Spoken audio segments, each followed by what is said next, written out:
It was short, but sharp and, presumably, a shock. James Corden was just banned from a famous New York brasserie after owner Keith McNally outed him on Instagram for being, he claimed, the most abusive customer to my servers since the restaurant opened 25 years ago.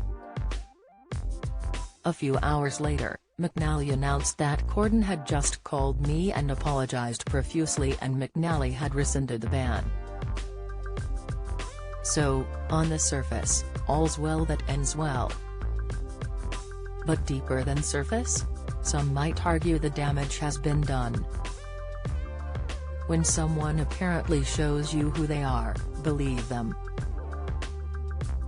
Manners matter. They maketh not just the man, but humankind. As we go about our busy little lives, we have more impact on each other than we probably ever realize. A seemingly unimportant interaction with a stranger, lasting only milliseconds, can set the tone for your whole day. Usman Hussain, who runs a cafe in Preston, Lancashire, knows this all too well, which is why he charges for drinks on a sliding scale, depending on how politely they're ordered. Someone who barks, "Daisy Chai" will have to stump up a fiver. If you ask for a Daisy Chai, please, it'll cost you £3. And if you say, "Hello, a Daisy Chai, please," you'll only pay £1. 90.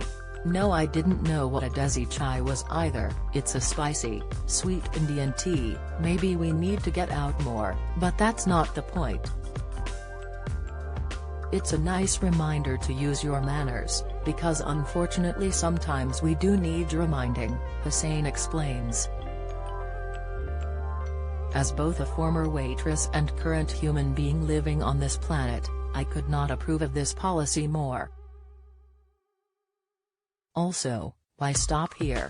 It should be rolled out, globally, for everything.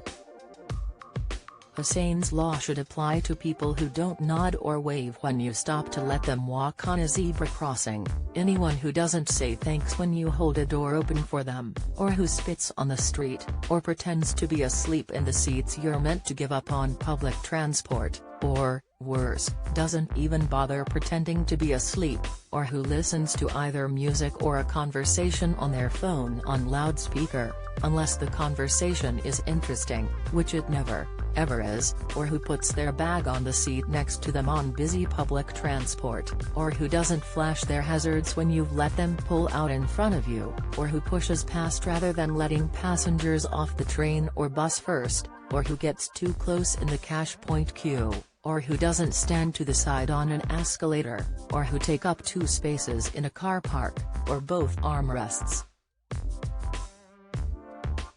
Rather than punishing these people financially, maybe it would be better if they were instead banished to a separate island, where they could all live rudely ever after. Being ruled over, of course, if McNally's posts are to be believed, by their king, James Corden.